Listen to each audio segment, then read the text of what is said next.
Hello everyone, আসসালামু আলাইকুম এবং সবাইকে স্বাগতম আজকের আমাদের জীবন বিনিময় এই কবিতার ক্লাসটায়। তো প্রথমেই বলে নিই এই ক্লাসটা কাদের জন্য, যদি কেউ পথ ভুল করে চলে এসে থাকো যে থাকবা নাকি থাকবা না।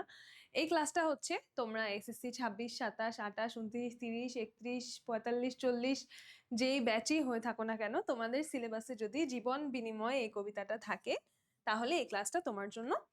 এই ক্লাসে আমরা কি কি দেখবো, এই ক্লাসে আশা করতেছি এই কবিতার সাথে সংশ্লিষ্ট যত কিছু আছে আসার মতো বা যত কিছু বোঝার আছে জানার আছে, ইনশাল্লাহ আমরা আজকে সবকিছুই এই ক্লাসের মধ্যে কভার করব। এই ক্লাসে আমরা এই কবিতাটা একদম লাইন বাই লাইন ব্যাখ্যা শুনবো। তারপরে হচ্ছে এখান থেকে সৃজনশীল কিরকম আসতে পারে। সৃজনশীল তো একদম কমন ফলানো সম্ভব না, যেমন দেখো এটাই আসবে তারপরে এটাই আসবে না। সৃজনশীলের প্রিপারেশন কখনো এরকম হয় না। সৃজনশীল হচ্ছে আমাদের প্যাটার্নটা বুঝতে হয় যে কিরকম আসবে, এবং আমরা যখন বেশি বেশি এক্সাম্পল দেখবো, বেশি বেশি প্র্যাকটিস করব, তখনই এটা আমাদের জন্য খুবই ইজি হয়ে যাবে। তো আমরা আজকের ক্লাসে এটাই আমাদের উদ্দেশ্য, যাতে আমরা সৃজনশীলের একদম 100-এ 100 একটা প্রিপারেশন হয়ে যায় এবং এমসিকিউ আমাদের মানে বেশি করে আমরা ইনশাল্লাহ আজকের ক্লাসে এমসিকিউও প্র্যাকটিস করব, যে যত রকমের এমসিকিউ আসার মতো আছে। বা এমসিকিউ তো অনেক সময় আমাদের এরকম প্রশ্ন আসে যে এটা দ্বারা কি বোঝানো হয়েছে, এই কথা দ্বারা কি প্রকাশ পাচ্ছে, এই ধরনের যে এমসিকিউ গুলো আমাদের কাছে কঠিন লাগে, এই এমসিকিউ গুলো আমরা আজকে ক্লাসে প্র্যাকটিস করব। তাহলে আমরা কবিতাটাও লাইন বাই লাইন বুঝবো, আমাদের সৃজনশীলের পড়াশোনাটাও আমরা করব, আমাদের এমসিকিউ পড়াশোনাটাও আমরা করব। তো যারা আমাকে চিনো না, আমার ক্লাস আগে যারা করো নাই, তাদের কাছে একটু আমার পরিচয়টা দিয়ে তারপরে আজকের পড়াশোনা আমরা শুরু করবো, ঠিক আছে? আমার নাম হচ্ছে তাসমিয়া। তাসমিয়া তাসমিয়া এক একজন এক একটা বলে, বাট আমার মা বাপ স্পেলিং হচ্ছে রেখেছিলেন এটা তাসমিয়া হাসান। আমি ঢাকা ইউনিভার্সিটিতে জিওলজি ডিপার্টমেন্টে 3rd ইয়ারে পড়াশোনা করছি। আমার এইচএসসি সেশন ছিল হচ্ছে কত, 22-23, হ্যাঁ এইচএসসি 22। ওকে, এই গেল আমার পরিচয়। আমার পরিচয় দেওয়া শেষ, এবার আমরা সরাসরি আমাদের পড়াশোনায় চলে যাই। আর বাংলা পড়াচ্ছি 1 বছরের কিছু বেশি সময় ধরে। যারা চিনো, যারা তারা তো চিনোই, যারা চিনো না আশা করি আজকের ক্লাস এবং সামনে আরো অনেকগুলা ক্লাস আসবে, আমরা ইনশাল্লাহ আমাদের এসএসসির ফুল সিলেবাসটা ফ্রিতেই কভার করে ফেলবো। তো চিনে যাবা, সমস্যা নাই। তো আমরা পড়াশোনা শুরু করি, ওকে? আচ্ছা, তো আমাদের কবিতার একদম কবিতায় ঢোকার আগে আমরা কবিতা সম্পর্কে কিছু জিনিস আমাদের জেনে নিতে হবে। তার মধ্যে প্রাইমারি যে জিনিসটা নিয়ে আমরা অনেক বেশি প্যারা খাই, যে আমাদের কবি পরিচিতি কি মুখস্থ করতে হবে নাকি। আমার কাছে মনে হয় যে এসএসসি প্রিপারেশনের জন্য কবি পরিচিতি মুখস্থ করাটা ম্যান্ডেটরি না। কারণ কবি পরিচিতি থেকে তুমি যদি দেখো তোমাদের এসএসসির কোয়েশ্চেন, যদি দেখো প্রিভিয়াস কিছু বছরের, দেখবা কবি পরিচিতি থেকে স্পেশালি সাল রিলেটেড কোয়েশ্চেন আসেই না বলতে গেলে। কবি পরিচিতি থেকে এমনিতেও কোয়েশ্চেন একটু কম আসে, আসলেও এই যে জন্ম সাল, মৃত্যু সাল, কোথায় পড়াশোনা করছে, কত সালে পড়াশোনা করছে, এগুলো একদম আসে না বললেই চলে। তো এসএসসি প্রিপারেশনের জন্য এই জিনিসটা আমার কাছে মনে হয় না খুব একটা গুরুত্ব দিয়ে পড়ার দরকার আছে। তাও তোমরা পড়ে নিবা, যদি আবার আয়সা পড়ে তাইলে কিন্তু এসে আমাদের ধরবা না যে কর্তৃপক্ষ দায়ী না, ঠিক আছে? তোমরা একটু সালগুলা যদি দেখে রাখতে পারো তাহলে দেখে রাখবা, আর যদি না পারো তাহলে আমি বলবো কোনো সমস্যা নেই। তো কবি পরিচিতি থেকে আমরা কোন জিনিসগুলো একটু খেয়াল করবো, দেখো কিছু কিছু ইনফরমেশন থাকে একটু অন্যরকম। যেমন আমরা যদি গোলাম মোস্তফার পরিচিতির ক্ষেত্রে দেখি, তার সম্পর্কে একটা কথা বলা আছে যে কাব্যচর্চার ক্ষেত্রে তিনি ইসলামী ঐতিহ্য থেকে প্রেরণা লাভ করেছিলেন। হ্যাঁ, আর সব কিন্তু একদম নর্মাল যেইগুলা থাকে, জন্ম সাল, মৃত্যু সাল, কোথায় পড়াশোনা করছেন, কোথায় কাজ করছেন, ওগুলো একরকম। আর একটু যে এই যে একটু ডিফারেন্ট একটা ইনফরমেশন, এটা একটু আমরা ভালো করে মনে রাখলাম, ঠিক আছে? আবার কারো ক্ষেত্রে যদি মনে করো তোমার কোনো ছদ্মনাম থাকে, এগুলো আমরা খুব ভালো করে মনে রাখবো। এখানে কোনো ছদ্মনাম নাই, তো আমাদের কোনো প্যারা নেই। জাস্ট আমরা এইটা একটু বেশি করে মনে রাখবো, আর সবকিছু আমরা দেখে যাব। মনে থাকলে খুবই ভালো, না থাকলে খুব বেশি সমস্যা নেই। ওকে, তাহলে কবি পরিচিতি থেকে আমরা এইটুকু জানলাম যে গোলাম মোস্তফা তিনি কাব্য চর্চার ক্ষেত্রে কোথা থেকে প্রেরণা লাভ করেন, ইসলামী ঐতিহ্য থেকে তিনি প্রেরণা লাভ করেছিলেন। ওকে, এরপরে আমরা যাব হচ্ছে আমাদের প্রত্যেকটা কবিতার গল্পের খুবই খুবই খুবই ইম্পর্টেন্ট একটা জিনিস হচ্ছে পাঠ পরিচিতি। ওকে, পাঠ পরিচিতি আমি তোমাদের লাইন বাই লাইন পড়াবো না, কারণ কোনো প্রয়োজন নেই, আমরা তো কবিতাটা ব্যাখ্যা করে পড়বোই। তো পাঠ পরিচিতি লাইন বাই লাইন পড়ার কিছু নাই, মানে আমার পড়ায় দেওয়ার কিছু নাই, তোমাদের অবশ্যই পড়ার আছে। আমি তোমাদের কোন জিনিসগুলোয় গুরুত্ব দেওয়া লাগবে শুধু সেটা বলে দেবো। ওকে, প্রত্যেকটা গল্প কবিতা, আমি এই কথাটা আমার প্রত্যেক ক্লাসে বলি, আজ পর্যন্ত যত ক্লাস নিয়েছি, প্রত্যেকটা গল্প কবিতা কোথা থেকে নেওয়া হয়েছে, কোন গ্রন্থ থেকে নেওয়া হয়েছে, ভেরি ভেরি ভেরি ইম্পর্টেন্ট, সব সময় আসে এক্সামে। কোথা থেকে নেওয়া হয়েছে? এটা বুলবুলিস্তান কাব্য থেকে নেওয়া হয়েছে। ওকে, এটা সবাই মনে রাখবা। এটা গেল এখান থেকে মনে রাখার জিনিস। আরেকটা তোমাদেরকে খুব সহজ একটা ট্রিক শিখাই দিই। দেখবা প্রত্যেকটা পাঠ পরিচিতিতে আমাদের গল্পের হোক আর কবিতার হোক, এই কথাটা লাস্টের দিকে লেখা থাকে যে আমাদের এই গল্পে বা এই কবিতায় বা এই প্রবন্ধে মূল কোন জিনিসটা বোঝানোর চেষ্টা করা হয়েছে বা মূল কোন ব্যাপারটা তারা প্রকাশ করতে চাইছে।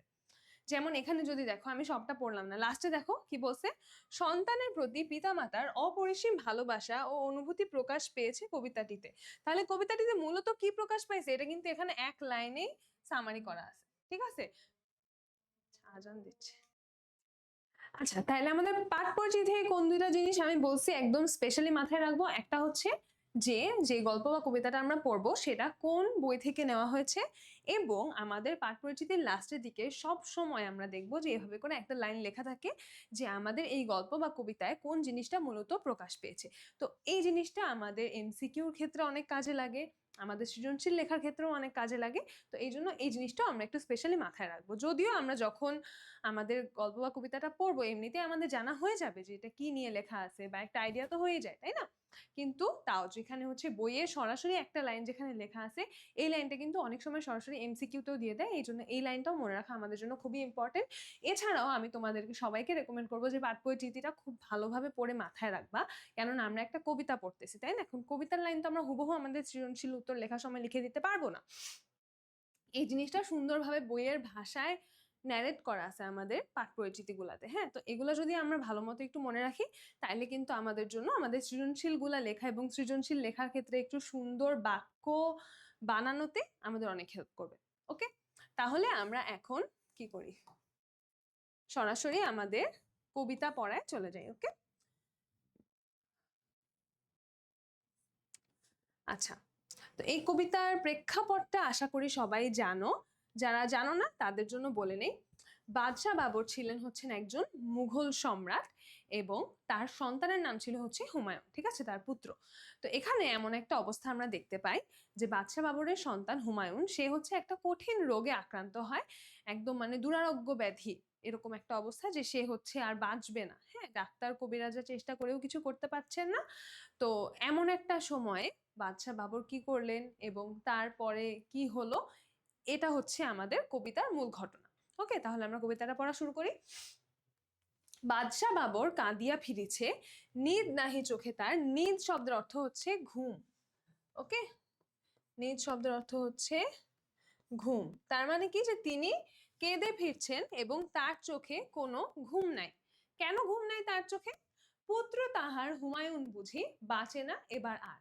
কেন তার চোখে ঘুম নেই? কারণ তার পুত্র হুমায়ুন বুঝি এবার আর বাঁচে না। হুমায়ুন মনে হচ্ছে মরেই যাবে এবার। হ্যাঁ, তো এখানে এই যে এই লাইনটা থেকে কিন্তু একটা আমাদের অনুধাবনমূলক প্রশ্ন আসতে পারে যে বাদশাহ বাবরের চোখে ঘুম নেই কেন? কেন ঘুম নেই? কারণ এই যে তার সন্তানের হচ্ছে একদম মৃতপ্রায় অবস্থা, তার সন্তান বাঁচবে না বাঁচবে না এরকম একটা অবস্থার সৃষ্টি হয়েছে, তার সন্তানের একটা কঠিন রোগ হয়েছে, এই জন্য বাচ্চা বাবরের চোখে ঘুম নাই। ইজি না? দেখছো কঠিন কিছু? একদম কিন্তু কঠিন না। ওকে, চারিধারে তার ঘনায় আসিছে মরণ অন্ধকার। তার মানে কি, মানে হুমায়ুনের চারদিকে যেন মরণ অন্ধকার ঘনিয়ে আসছে। বুঝছি, এইটুকুতে না বুঝার মতো কিছুই নাই, একদমই ইজি। রাজ্যের যত বিজ্ঞ হেকিম কবিরাজ দরবেশ, বিজ্ঞ মানে হচ্ছে জ্ঞানী, ঠিক আছে, বিজ্ঞ মানে জ্ঞানী, হেকিম মানে হচ্ছে এই যে ডাক্তার, হেকিম মানে ডাক্তার কবিরাজ এরকমই সিমিলার ওয়ার্ড এগুলো। তাহলে বিজ্ঞ হেকিম কবিরাজ দরবেশ মানে যত জ্ঞানী গুণী লোক আছেন, ডাক্তার কবিরাজ দরবেশ যত রকমের লোক আছেন, এসেছে সবাই দিতেছে বসিয়া ব্যবস্থা সবিশেষ। যে সবাই আসছেন এবং সবাই এসে বসে বিভিন্ন ধরনের ব্যবস্থা দিচ্ছেন, অর্থাৎ প্রেসক্রিপশন দিচ্ছেন। হ্যাঁ, মানে বলতেছেন যে এরকম করো সেরকম করো, বিভিন্ন ধরনের পরামর্শ দিচ্ছেন। এই ব্যবস্থা সবিশেষ দিচ্ছেন বলতে বোঝানো হয়েছে যে সবাই মিলে বিভিন্ন রকমের পরামর্শ দিচ্ছেন। সেবা যত্নের বিধিবিধানে ত্রুটি নাহি এক লেশ। ত্রুটি মানে হচ্ছে কোনো ভুল ভ্রান্তি, ঠিক আছে, ত্রুটি মানে হচ্ছে কোনো ভুল। এক লেশ মানে হচ্ছে এক বিন্দু পরিমাণ, মানে একটুখানি, এক লেশ বলতে বোঝায় যে অল্প একটু, অল্প একটু এরকম একটা পরিমাণ বোঝায়, ঠিক আছে। তো সেবা যত্নের বিধিবিধানে ত্রুটি নাহি এক লেশ মানে বোঝানো হয়েছে যে রাজ্যের এই যে সব ডাক্তার কবিরাজ যত মানুষ আছে সবাই এসে একসাথে বিভিন্ন ধরনের পরামর্শ দিচ্ছে, প্রেসক্রিপশন দিচ্ছে, এবং তাদের এই প্রেসক্রিপশন অনুযায়ী সেবা যত্নের বিধিবিধানে এক বিন্দু পরিমাণ, এক লেশ পরিমাণ কোনো ত্রুটি হচ্ছে না, সবাই মিলে সর্বোচ্চ চেষ্টা করছে। ঠিক আছে, এখানে হচ্ছে এটাই বোঝানো হয়েছে। তারপরে আমরা যদি আগাই, তবু তার সেই দুরন্ত রোগ ঘটিতেছে না কোহায়।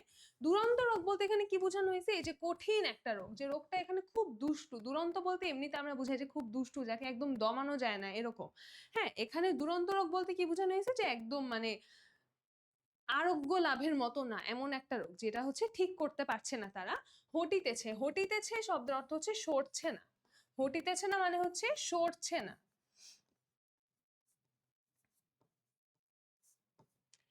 হিন্দিতে আমরা দেখো এই যে সরা, কাউকে সরতে বললে যে চাল হাট, এরকম বলে না, যে হটায় দেওয়া, তো ওইটাই এখানে ব্যবহার করা হয়েছে, যে তার এই দুরন্ত রোগটা হটিতেছে না কোহায়, যে রোগটা কিছুতেই সরছে না।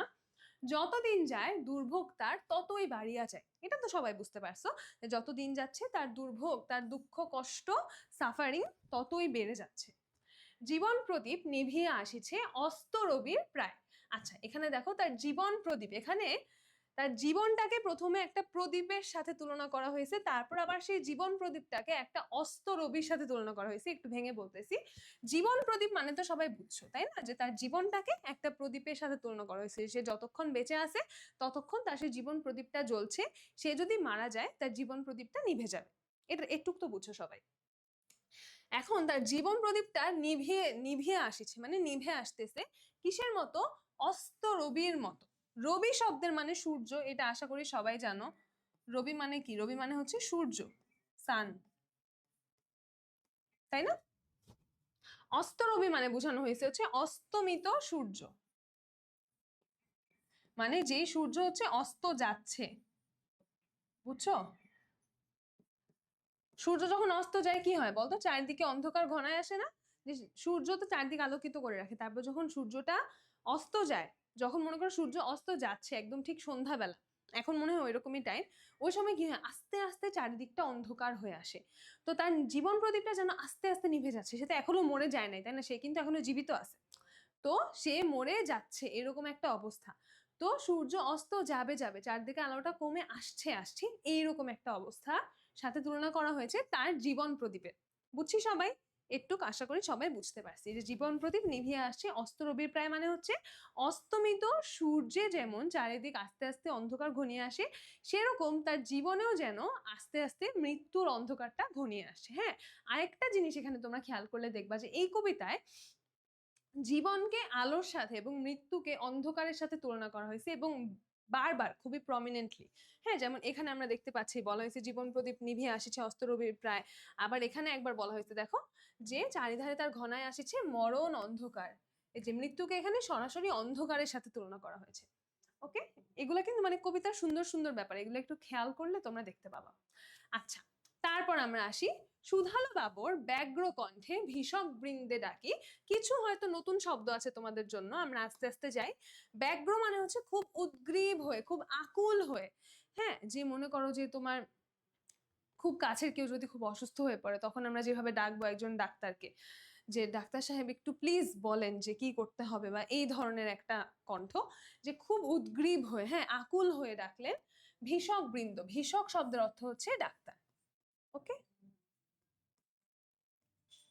আর ভীষক বৃন্দ মানে কি? মানে হচ্ছে এটা প্লুরাল ফর্ম, যে অনেকজন ডাক্তার। এখানে তিনি তো একজন ডাক্তারকে ডাকেন, তিনি অনেকজন ডাক্তারকে ডাকছেন।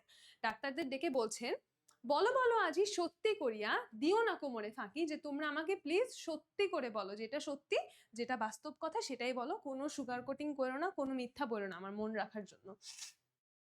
এই রোগ হতে বাদশাহ জাদার মুক্তি মিলিবে নাকি? বাদশাহ জাদা মানে কি? বাদশাহ জাদা মানে হচ্ছে বাদশার পুত্র।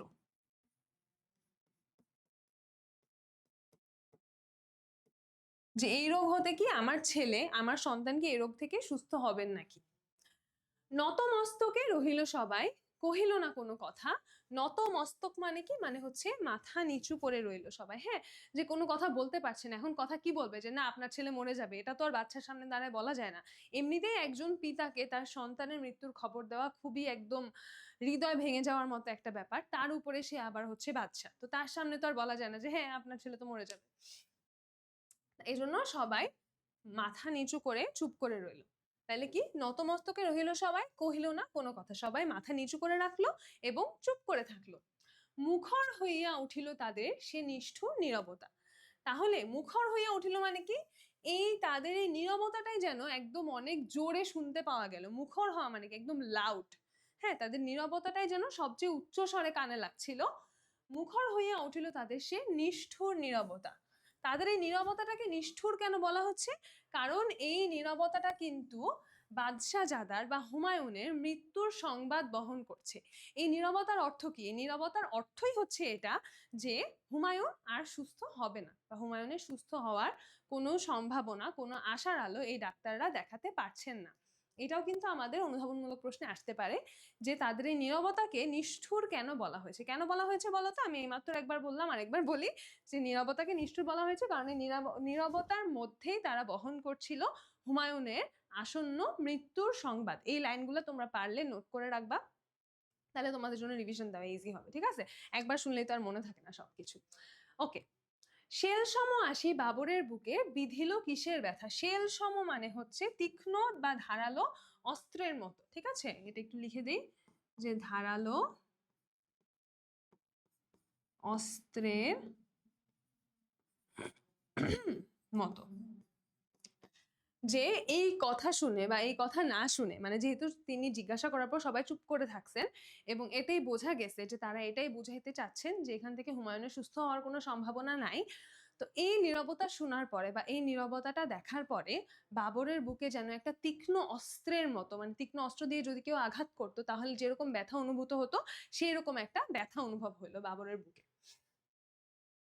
হেনকালে এক দরবেশ উঠি কহিলেন, সুলতান, সবচেয়ে তব শ্রেষ্ঠ যে ধন, দিতে পারো যদি দান, দিতে যদি পারো দান, খুশি হয়ে তবে বাঁচাবে আল্লাহ বাদশাহজাদার প্রাণ। হেনকালে মানে কি? হেন মানে হচ্ছে এমন, ওকে, আর কাল মানে হচ্ছে সময়। তাহলে হেনকালে মানে হচ্ছে এমন সময়ে এক দরবেশ উঠি কহিলেন, সুলতান, সে বাবরকে সুলতান বলে সম্বোধন করলেন, সবচেয়ে তব শ্রেষ্ঠ যে ধন, দিতে যদি পারো দান, যে তোমার যে সম্পদ বা যে ধন সবচেয়ে শ্রেষ্ঠ, সেটা যদি তুমি দান করতে পারো, খুশি হয়ে তবে বাঁচাবে আল্লাহ বাদশাহজাদার প্রাণ। বাদশাহজাদা মানে হুমায়ুন, এটা তো আমরা বুঝতেই পারতেছি।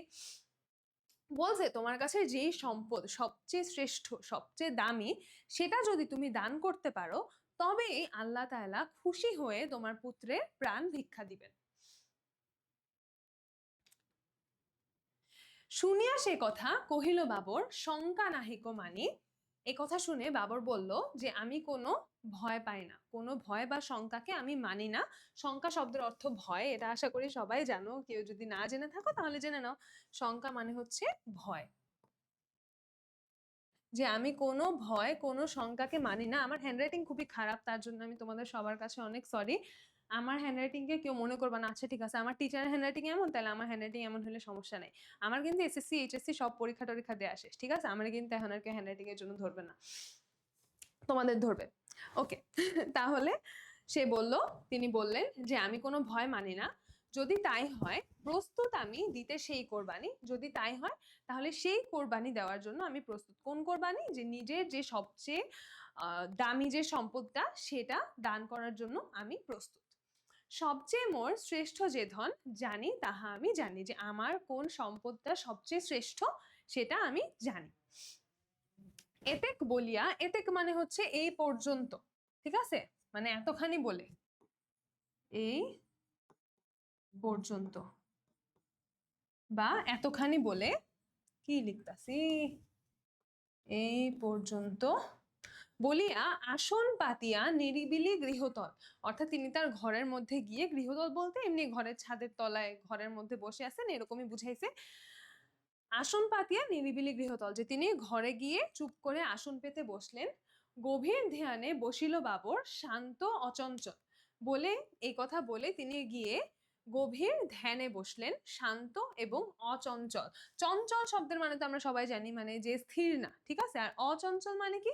যে চঞ্চল না, মানে কোনো লাফালাফি দাপাদাপি দৌড়াদৌড়ি এদিক সেদিক তাকানো কথাবার্তা বলা কিছু নাই, একদম শান্ত অচঞ্চল, মানে কোনো চঞ্চলতা তার মধ্যে নাই।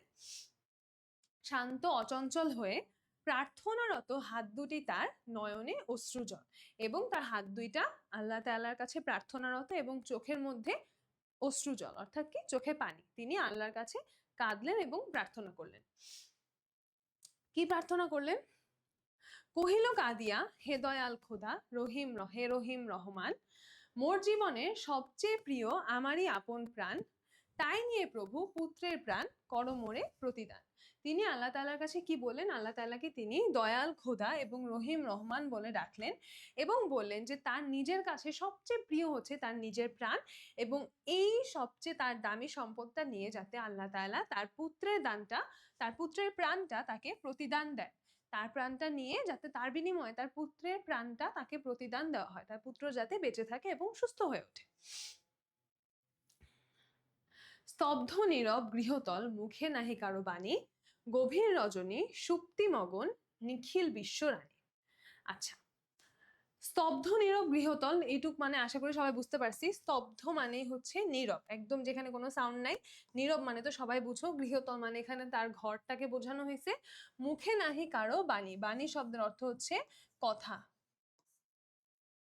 যে কারো মুখে কোনো কথা নাই। গভীর রজনী, গভীর মানে সবাই বুঝো, রজনী মানে হচ্ছে রাত, গভীর রাত। সুপ্তি মগন, সুপ্তি মানে হচ্ছে এখানে বোঝানো হয়েছে যে সবাই ঘুমে আছে, ঠিক আছে, ঘুমে, সুপ্তি মগন মানে বোঝানো হয়েছে সবাই ঘুমে মগ্ন, যে সবাই একদম ঘুমাচ্ছে, কেউ কোনো কিছু শুনতেছে না, কেউ কোনো কিছু বলতেছে না। নিখিল বিশ্ব রানী, নিখিল মানে হচ্ছে গোটা, সম্পূর্ণ, তাইলে সম্পূর্ণ বিশ্ব এখন ঘুমে মগ্ন, তাইলে সুপ্তি মগন নিখিল বিশ্ব রানী বলতে বোঝানো হয়েছে যে যেই সময়ে গোটা বিশ্ব ঘুমে মগ্ন। বুঝতে পারছি? নিখিল বিশ্ব রানী মানে গোটা বিশ্ব, সুপ্তি মগন মানে ঘুমে মগ্ন। ওকে, তাহলে গভীর রজনী, সুপ্তি মগন, নিখিল বিশ্বরানী মানে কি এখন গভীর রাত এবং চারিদিক সবাই পুরা পৃথিবী ঘুমে মগ্ন। আকাশে বাতাসে ধ্বনিতেছে যেন গোপন কি কানাকানি, এবং এমন সময় যেন আকাশে বাতাসে কোনো একটা গোপন কানাকানির ধ্বনি শোনা যাচ্ছে। তারপর কি হলো? তারপর সহসা বাবর ফুকারি উঠিল, নাহি ভয় নাহি ভয়। তো এমন সময় বাবর চিৎকার করে উঠলো। ফুকারি শব্দের অর্থ হচ্ছে চিৎকার করে। বাবর চিৎকার করে উঠল যে নাহি ভয় নাহি ভয়, প্রার্থনা মোর কবুল করেছে আল্লাহ যে দয়াময়, যে আমার প্রার্থনা আল্লাহ তাআলা কবুল করেছেন, পুত্র আমার বাঁচিয়া উঠিবে, মরিবে না নিশ্চয়। এবং মানে তার কাছে অনুভব হলো যে তার দোয়াটা, তার প্রার্থনাটা আল্লাহ তাআলা কবুল করেছেন এবং তার পুত্র, তার সন্তান হুমায়ুন অবশ্যই বেঁচে উঠবে এবং সে মরবে না। ঘুরিতে লাগিল পুলকে বাবর পুত্রের চারিপাশ, নিরাশ হৃদয় সে যেন আশার দৃপ্ত জয়োল্লাস। তো এই যে আল্লাহ তাআলার কাছে প্রার্থনা করার পরে বাবরের কাছে অনুভব হলো যে যেন তার দোয়াটা আল্লাহ তাআলা কবুল করেছেন, এবং এই অনুভূতিটা পাওয়ার পরে তিনি আনন্দে উঠে গিয়ে তার সন্তানের হুমায়ুনের চারপাশ ঘুরতে লাগলেন, এবং মনে হলো যেন তার নিরাশ হৃদয়ে, মানে যে হৃদয়ে এতদিন কোনো আশা ছিল না, নিরাশ মানে হচ্ছে যেখানে কোনো আশা নাই, সেই নিরাশ হৃদয়ে এই যে তার এই ঘোরাঘুরি, মানে চারপাশে যে ঘুরছে পুত্রের চারপাশে, সে যেন আশার দৃপ্ত জয়োল্লাস, যেন আশা এই নিরাশ হৃদয়ে এসে যেন এখন আশা বিজয়ী হয়েছে, যেখানে এতদিন নিরাশা ভর করেছিল, হতাশা ভর করেছিল, সেখানে এখন আশার আলো দেখা যাচ্ছে এবং সেই আশার জয়োল্লাস করছে। ঠিক আছে, দৃপ্ত মানে হচ্ছে খুব কনফিডেন্ট, হ্যাঁ, আর জয়োল্লাস মানে হচ্ছে জয়ের উল্লাস। আচ্ছা, এখানে পুলক মানে হচ্ছে আনন্দে।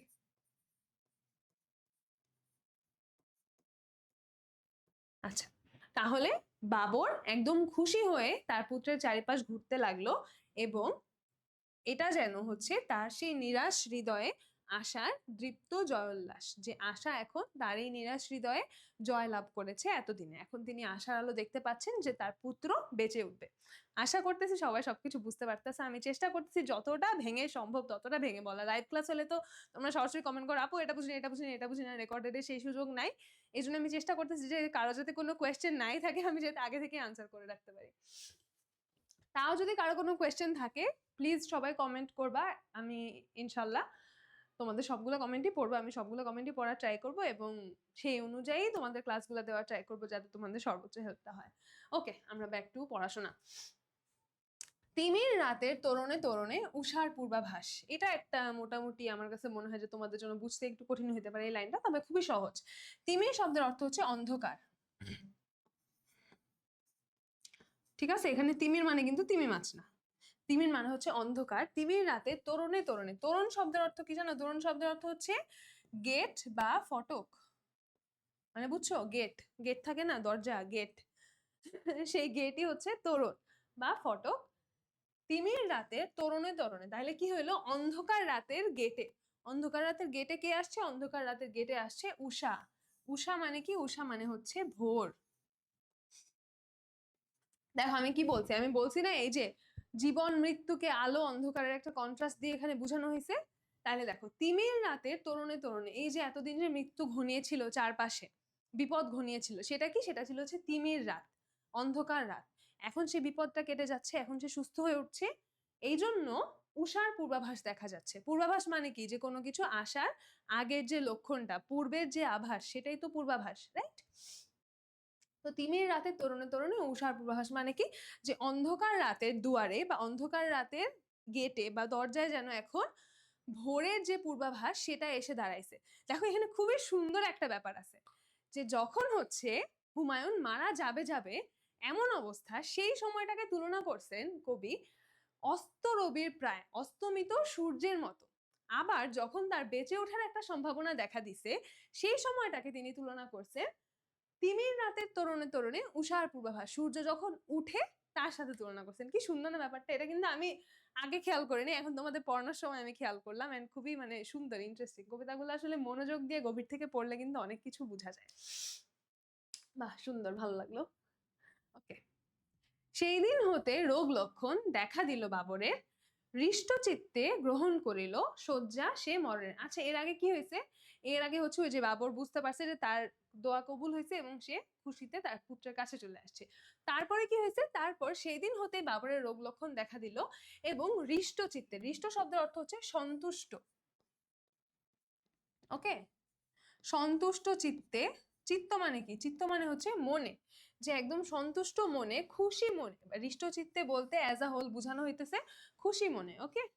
যে সে খুশি মনে তার মৃত্যু সজ্জাটা গ্রহণ করলো। নতুন জীবনে হুমায়ুন ধীরে বাঁচিয়া উঠিল ফের।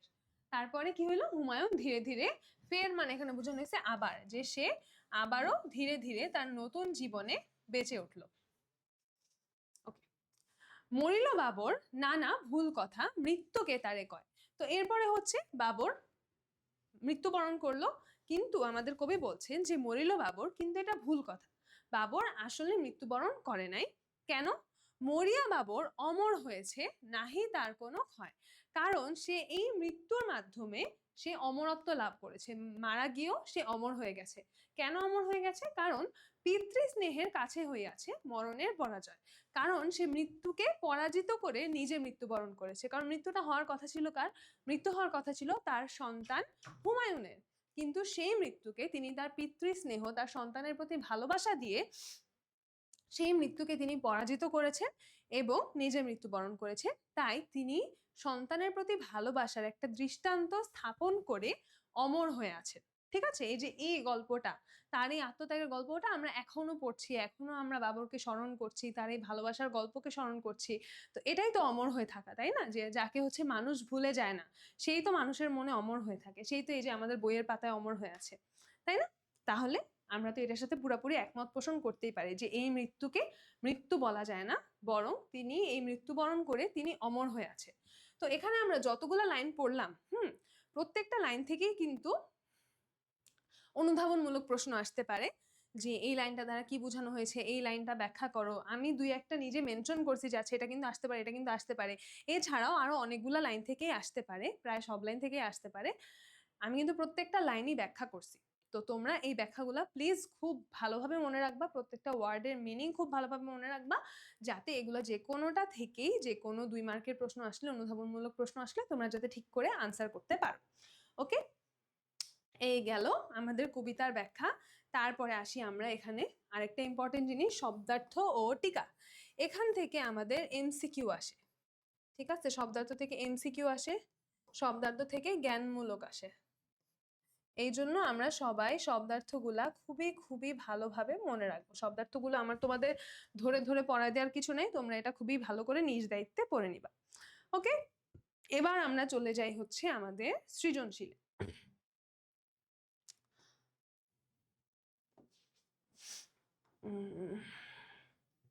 যদি কবিতাটা ভালো করে বুঝে থাকো তাহলে সৃজনশীল আনসার করা কোনো ব্যাপারই না, ঠিক আছে? তাহলে তোমরা কোনো সৃজনশীল না দেখেও এক্সাম হলে গিয়ে সৃজনশীল আনসার করে আসতে পারবা। এটা আমার বিশ্বাস যে যদি তোমরা কবিতাটা ভালো করে বুঝে থাকো, ভালো করে পড়ে থাকো, তাইলে সৃজনশীল কোনো না দেখে, সৃজনশীলের আলাদা করে কোনো প্রিপারেশন না নিয়েও তুমি যদি জাস্ট জানো যে সৃজনশীলটা কিভাবে লিখতে হয় প্রপারলি, যেটা তোমরা এখন সামনে হয়তো এসএসসি পরীক্ষা দিবা অনেকে, তারা তো অবশ্যই জানো, যারা 9-10 তারা আশা করতেছি জানো, 6-7-8 তো পাস করেই আসছো। তাইলে কবিতাটা ভালোভাবে বুঝলে সৃজনশীলের কোনো প্রিপারেশন না নিয়ে কিন্তু সৃজনশীল আনসার করে আসা যায়। তা আমরা অবশ্যই প্রিপারেশন নিব, এত ছেড়ে দেওয়া যাবে না। আমরা সবই দেখব ভালো করে, এবং সৃজনশীলগুলো কিরকম আসে, কিরকম ভাবে আনসার করতে হবে সবই আমরা দেখব।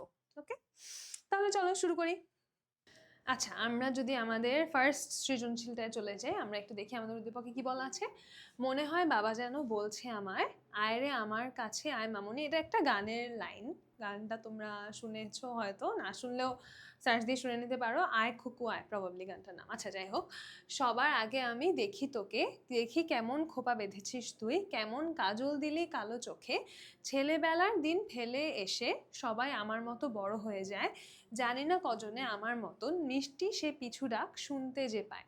আচ্ছা, তাহলে আমরা যদি আমাদের উদ্দীপকটা একটু দেখি, উদ্দীপকটায় কিরকম আমরা মানে কি বলা আছে বা কি বুঝতে পারছি উদ্দীপকটা থেকে, যে কোনো একজন মেয়ে, যেহেতু খোপার কথা বলা হয়েছে, কাজলের কথা বলা হয়েছে, তার বাবার স্মৃতিচারণ করছে, যে তার এখনো মনে হয় তার বাবা যেন তাকে ডাকছে, এবং তার বাবা তাকে কি কি বলছে বলে তার মনে হচ্ছে, সেই ব্যাপারগুলো বলা হয়েছে। অর্থাৎ মূলত একজন বাবা এবং সন্তানের মধ্যকার যে ভালোবাসার আদরের যে সম্পর্কটা, সেই সম্পর্কটাই কিন্তু এখানে ফুটে উঠছে। ওকে, আচ্ছা, তারপরে আমরা যদি ক নাম্বার তো হচ্ছে মুখস্থ করার বিষয়, ক নাম্বার তো বোঝানোর কিছু নাই। আমরা যদি খ নাম্বারে দেখি যে কবি নীরবতাকে নিষ্ঠুর বলেছেন কেন, আমি কিন্তু এটা বলে দিচ্ছি তোমাদের কেন নীরবতাকে নিষ্ঠুর বলেছেন। কারণ এই নীরবতাটাই হুমায়ুনের মৃত্যুর সংবাদ বহন করে আনছিল। এই নীরবতা দিয়ে সেই চিকিৎসকরা এই উত্তরই দিচ্ছিলেন যে হুমায়ুন আর বাঁচবে না, হুমায়ুনের রোগ আর ভালো হবে না। হ্যাঁ, তো আমরা যখন খ নম্বরের কোয়েশ্চেনটা লিখবো, আমরা কিন্তু সবসময় খ নম্বরের কোয়েশ্চেনটা 2 প্যারায় লিখবো, এবং 2 প্যারার মধ্যে প্রথম প্যারায় আমরা হচ্ছে এই যে যেই প্রশ্নটা থাকে যে এই কেন, এটার একটা এক বাক্যের উত্তর লিখবো। হ্যাঁ, 2 প্যারার প্রথম প্যারাটা হবে হচ্ছে এক বাক্যে, যে কবি নীরবতাকে নিষ্ঠুর বলেছেন কারণ সেই নীরবতার মধ্যেই ছিল হুমায়ুনের মৃত্যুর সংবাদ, বা হুমায়ুনের রোগ ভালো হবে না সেই সংবাদ, এরকম কিছু একটা, মানে মেইন কথাটা আমরা প্রথমে এক লাইনে প্রথম প্যারায় লিখবো, এবং তারপরে হচ্ছে আমরা ব্যাখ্যা করব যে তারা কখন নীরব ছিল, মানে কনটেক্সটটা বলবো আর কি। হ্যাঁ, সেকেন্ড প্যারায়, তাহলে কিন্তু আমাদের আনসারটা পরিপূর্ণ, মানে 2 দেওয়ার মতো একটা আনসার হবে। কনটেক্সটটা কি, যে যখন হুমায়ুন অসুস্থ তখন তার বাবা, তার পিতা বাবর হচ্ছে চিন্তিত হয়ে চিকিৎসকদের ডেকে আনলেন এবং বললেন যে আমার পুত্র কি ভালো হবে। তখন তারা মাথা নিচু করে রইল এবং কেউ কোনো কথা বলল না, এবং এর মাধ্যমে বাবর বুঝতে পারলো যে তার সন্তান আর হচ্ছে ভালো হবে না এবং সে হয়তো মারা যাবে। এই কারণে এই নীরবতাটাকে কবি নিষ্ঠুর বলেছেন, ঠিক আছে? এই জন্য কবিতাটা আমাদের খুব ভালো করে মাথায় রাখতে হবে। হ্যাঁ, যাতে মানে এই যে দেখো, আমি কিন্তু একদম কবিতার লাইনগুলো আমার মাথায় আসে দেখি আমি এরকম লাইন বাই লাইন বলতে পারছি, যে তিনি হচ্ছে যে ভৃষক বৃন্দে ডাকি, যে বলো যে হুমায়ুন আর ভালো হবে নাকি, আমার একদম হুবহু মনে নাই, কিন্তু মানে মোটামুটি মনে আছে দেখি কিন্তু আমি একদম লাইন বাই লাইন আনসারটা মাথার মধ্যে সাজাইতে পারতেছি। তো তোমাদের কাজ হচ্ছে কবিতা মুখস্থ করতে বলবো না, কিন্তু কবিতাটা তোমরা বারবার বারবার পড়বা, বা যদি বারবার পড়তে কষ্ট লাগে বারবার আমি যে কবিতাটা ব্যাখ্যা করে শুনাইছি সেই জায়গাটা দেখবা, তাইলে হচ্ছে তোমাদের কবিতার লাইনগুলা মাথায় থাকবে। ওকে, আচ্ছা, তাইলে খ নাম্বারের আনসার গেল। উদ্দীপকটি জীবন বিনিময় কবিতার সঙ্গে যেভাবে বৈসাদৃশ্যপূর্ণ। আচ্ছা, অনেক ক্ষেত্রে, আচ্ছা আমাদের গ নাম্বারের কোয়েশ্চেন কিন্তু সবসময় এমনই থাকে, হয় সাদৃশ্য নাইলে বৈসাদৃশ্য। তো এখানে বৈসাদৃশ্য কোন দিকটা থেকে আছে, আমরা কবিতার কোন কোন ব্যাপারগুলো দেখছি, হ্যাঁ কোন কোন দিক থেকে বৈসাদৃশ্যপূর্ণ, আমরা যদি একটু মেন্টালি নোট ডাউন করি, যে হুমায়ুনের যে রোগে ভোগার যে ব্যাপারটা ছিল, সে যে রোগে ভুগছিল, সে যে অসুস্থ ছিল, এই যে অসুস্থতার দিকটা হচ্ছে এখানে নাই, অসুস্থতার দিকটা নাই। তারপরে কোন দিক নাই এখানে? তারপরে হচ্ছে এই যে সন্তানের অসুস্থতায় যে ব্যাকুল হয়ে যাওয়ার যে দিকটা আমরা দেখতে পাই কবিতায়, সেই দিকটাও এখানে নাই। তারপরে যে সন্তানের জন্য যে আত্মত্যাগ করার দিকটা, এই দিকটাও এখানে নাই। এখানে একমাত্র একটা জিনিসই আছে, যে সন্তানের প্রতি বাবার যে ভালোবাসা বা সন্তানের প্রতি পিতামাতার যে ভালোবাসা, একমাত্র এটাই আছে। এছাড়া আমাদের কবিতায় আরো প্রাসঙ্গিক যা যা দেখতে পাই কোনো কিছু এখানে নাই, ঠিক আছে? তো আমি 2টা লিখে দিলাম, আরো কয়েকটা বলছি, তো তোমরা আশা করি এটা লিখতে পারবা, এখানে আনসার দেওয়াও আছে তোমাদের জন্য। আচ্ছা, উদ্দীপকের পিতৃহৃদয় জীবন বিনিময় কবিতার পিতৃহৃদয়ের কাছে পরাস্ত হয়েছে, মন্তব্যটির যথার্থতা বিচার করো। প্রথমত পরাস্ত শব্দটা কি তোমরা বুঝো? পরাস্ত শব্দের মানে হচ্ছে পরাজিত, ঠিক আছে? পরাস্ত শব্দের অর্থ হচ্ছে পরাজিত। আচ্ছা, তো এখানে পরাজিত হওয়ার কথা কেন বলছে? পরাজিত মানে এখানে জয় পরাজয়ের কনটেক্সটটা আসতেছে হচ্ছে যে কে তার সন্তানের প্রতি বেশি ভালোবাসা দেখাইছে, বা হচ্ছে কে বেশি ত্যাগ স্বীকার করেছে। তো সেই দিক থেকে চিন্তা করতে গেলে তো অবশ্যই আমাদের জীবন বিনিময় কবিতার বাবর তো অনেক বেশি ত্যাগ স্বীকার করেছে তার সন্তানের জন্য। তো সেই দিক থেকে দেখতে গেলে কিন্তু আমরা বলতে পারি যে হ্যাঁ, উদ্দীপকের পিতৃহৃদয় জীবন বিনিময় কবিতার পিতৃহৃদয়ের কাছে পরাস্ত হয়েছে। ওকে, আচ্ছা, তারপরে আমরা যাই পরবর্তী সৃজনশীলে। বাবার সঙ্গে ঢাকায় বেড়াতে এসে ছিনতাইকারীর কবলে পড়ে উৎপল ও তার বাবা। এক পর্যায়ে ছিনতাইকারীরা উৎপলকে আঘাত করতে এলে বাবা তাকে সরিয়ে দিয়ে নিজে ছিনতাইকারীদের ছুরিতে রক্তাক্ত হন। হাসপাতালে ডাক্তার সাহেব উৎপলকে জানান যে এই মুহূর্তে রক্ত না হলে রোগী বাঁচানো যাবে না। সঙ্গে সঙ্গে উৎপল তার শরীর থেকে প্রয়োজনীয় রক্ত দিয়ে বাবাকে আশঙ্কামুক্ত করে। আচ্ছা, আবারও সেম কোয়েশ্চেন, ওরে বাবা, এটা দেখি অনেক ইম্পর্টেন্ট, সবাই দেখে এই কোয়েশ্চেন করছে যে নীরবতাকে কেন নিষ্ঠুর বলেছেন। উৎপলকে সরিয়ে নেওয়ার মধ্য দিয়ে উদ্দীপকের পিতার মাঝে জীবন বিনিময় কবিতার বাদশাহ বাবরের যে পরিচয় মেলে, কোন পরিচয় মেলে বলতো? সন্তানের জন্য যে নিজের জীবন বাজি রাখা বা সন্তানের জন্য আত্মত্যাগের যে ব্যাপারটা, সন্তানের প্রতি প্রবল ভালোবাসা বা সন্তানের প্রতি তীব্র ভালোবাসা থেকে সন্তানের জন্য নিজের জীবন বাজি রাখতে কার্পণ্য বোধ না করার যে ব্যাপারটা। আমি অনেকগুলো লাইন বলতেছি যাতে তোমাদের যার যেটা পছন্দ হয় সেটা পিক করতে পারো, ঠিক আছে? আবার এটা তোমরা এখানে আনসারও দেওয়া আছে, আবার তোমরা অনেকেই টেস্ট পেপার দেখবা, গাইড দেখবা, তো অনেক অপশনস যাতে থাকে তোমাদের লাইন মাথায় রাখার জন্য, কারণ এখানে মুখস্থ করার কিছু নেই। অনেকগুলা লাইন শুনলে বা অনেকগুলা লাইন দেখলে অনেকভাবে তোমরা চিন্তা করতে শিখবা, তখন এক্সাম হলে যেটা মাথায় আসবে সেটাই লিখতে পারবা। ওকে, আর সেম যে এই প্রশ্ন আসবে তার তো কোনো গ্যারান্টি একদমই নাই আমাদের। ওকে, তাইলে আশা করি বুঝতে পারছো যে কোন দিক। আমরা তো কবিতায় দেখেই আসছি যে আমাদের বাদশাহ বাবর হচ্ছে তার পুত্রের জন্য তার জীবন বিসর্জন দিয়ে দেন, তো সেই দিকটাই আমরা এখানে দেখতে পাচ্ছি। ভাবগত ঐক্য থাকলেও, ভাবগত ঐক্য বলতে কি বোঝানো হয়েছে? যে মূল ভাবটা একই। মূল ভাবটা তাহলে কি? মূল ভাবটা হচ্ছে এই যে সন্তানের প্রতি পিতার যে অপরিসীম ভালোবাসা এবং আত্মত্যাগের মনোভাব থাকলেও উদ্দীপকটি জীবন বিনিময় কবিতার ঘটনা প্রবাহের সমার্থক নয়, মন্তব্যটি বিশ্লেষণ করো। আচ্ছা, ভাবগত ঐক্য আছে, ভাবগত ঐক্য মানে কি সেটা বললাম। আর ঘটনা প্রবাহের সমর্থক নয়, কেন ঘটনা প্রবাহের সমর্থক নয়? কারণ ঘটনা প্রবাহ আলাদা। ওখানে ঘটনা প্রবাহ কি হয়? সন্তান অসুস্থ থাকে, তারপরে হচ্ছে ডাক্তাররাও জবাব দিয়ে দেন যে ও তো বাঁচবে না, তারপরে হচ্ছে পিতা সন্তানের কাছে, পিতা আল্লাহর কাছে প্রার্থনা করেন, সন্তানের প্রাণ ভিক্ষা চান, তারপর সেই প্রাণ আল্লাহ তাআলা সন্তানের প্রাণ ফিরিয়ে দেন এবং পিতা হচ্ছে মৃত্যুবরণ করেন। তো ওইটা ঘটনা প্রবাহ এরকম, এখানের ঘটনা প্রবাহ আলাদা। একদম ইজি কোয়েশ্চেন যে ভাবগত ঐক্য আছে, এটা বলবো, ভাবগত ঐক্যটা কি সেটা বলবো, এবং ঘটনা প্রবাহ যে হচ্ছে সেম না এটা বলবো, যে এখানে ঘটনা প্রবাহ একরকম আর কবিতার ঘটনা প্রবাহ আরেক রকম। সৃজনশীল প্রশ্নগুলো একদম মানে সুন্দর করে কিভাবে সাজায় লিখতে হয় এটা নিয়ে আমি তোমাদেরকে ইনশাল্লাহ একটা ভিডিও দিয়ে দিব, তাইলে আমার প্রত্যেকবার পড়ানোর সময় বলা লাগবে না যে এখানে এটা লিখবা, এখানে এটা লিখবা, এখানে এটা লিখবা। ওকে, তো মোটামুটি মূল কথা আশা করি বুঝতে পারছো, আর আনসার এমনিতেও দেওয়া আছে এখানে তোমাদের জন্য। ওকে, নেক্সট। বাবা ছেলে ঢাকায় বেড়াতে এসেছিল, হঠাৎ ছিনতাইকারী, ও মা, এটাই তো দেখলাম এই মুহূর্তে, মানে এই মাত্র। আচ্ছা, একটু ডিফারেন্ট, উদ্দীপক সেম হইলেও কোয়েশ্চেনগুলো ডিফারেন্ট। আচ্ছা, এখানে খ নাম্বারটা দেখো কি বলছে, তিমির রাতে তরুণে তরুণে উষার পূর্বাভাস। এই লাইনটি ব্যাখ্যা করো। এই লাইনটাও কিন্তু আমি তোমাদের ব্যাখ্যা করছি, বলছে যে কোনো একটা লাইন ধরে বলে দিবে ব্যাখ্যা করো।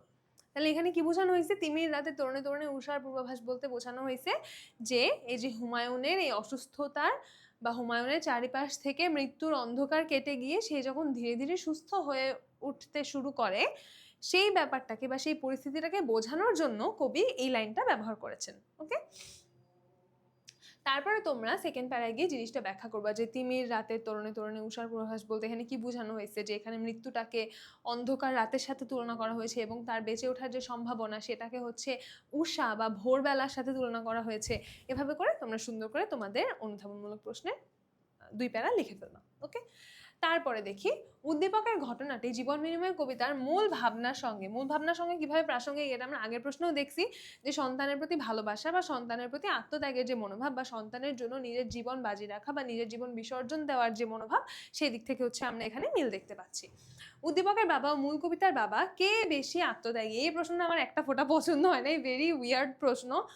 সিলেট ক্যাডেট কলেজ, কে বেশি আত্মত্যাগী? দুইজনই একজন, মানে দুজনের সিচুয়েশন ডিফারেন্ট ছিল, তাই না? বাবরের অবস্থা একরকম ছিল, এই আমাদের উদ্দীপকের বাবার অবস্থা একরকম, কিন্তু দুইজন বাবাই সন্তানের জন্য অপরিসীম ভালোবাসার প্রকাশ তাদের পরিস্থিতিতে ঘটিয়েছেন।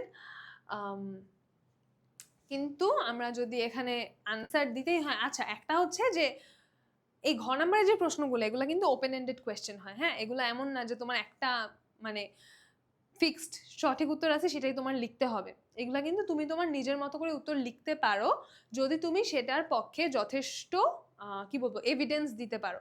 আমি কি বলতেছি একটু ব্যাখ্যা করে বলি। এইটা আমি যেখান থেকে নিচে সেখানে আনসার দেওয়া আছে যে বাবর হচ্ছে বেশি আত্মত্যাগী। কেন? কারণ বাবর হচ্ছে শেষ পর্যন্ত জীবন দিয়েছেন, মৃত্যুবরণ করেছেন, কিন্তু উদ্দীপকের বাবা হচ্ছে তাৎক্ষণিক একটা ত্যাগ করেছেন কিন্তু তিনি মৃত্যুবরণ করেন নাই।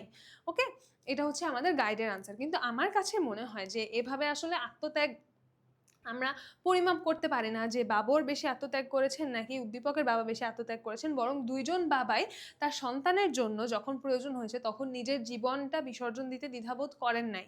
তো তোমরা চাইলে এভাবেও লিখতে পারো যে তাদের দুইজনকে আমি সমান আত্মত্যাগী বলতে চাচ্ছি, কারণ তারা দুইজনই তাদের সন্তানের জন্য নিজেদের জীবন বাজি রেখেছেন। হ্যাঁ, তারপর তুমি হচ্ছে বাবর কিরকম ভাবে বাবরের অবস্থাটা বর্ণনা করবা যে বাবর এভাবে তার সন্তানের জন্য জীবন বিসর্জন দিয়েছেন এবং উদ্দীপকের বাবাও নিজেকে ঝুঁকিতে ফেলতে কার্পণ্যবোধ করেন নাই। হ্যাঁ, তো এইটা আমি তোমাদের উপরে ছেড়ে দিলাম, যদি এই ধরনের কোয়েশ্চেন আসে এবং অবস্থা যদি এতটা সিমিলার থাকে যে দুইজনই হচ্ছে একদম জীবন মরণ অবস্থায় চলে গেছে, সেক্ষেত্রে যদি বলা হয় যে কে বেশি আত্মত্যাগ স্বীকার করেছে, তখন তোমরা চাইলে বলতে পারো যে হ্যাঁ উনি মারা গেছেন তাই উনার আত্মত্যাগটা বেশি। আবার চাইলে তোমরা এটাও বলতে পারো যে এখানে দুইজনই সমান আত্মত্যাগী। হ্যাঁ, এটা তোমরা যে যেটা লিখবা তার সেটার পক্ষে যুক্তিগুলা দেয়া লাগবে।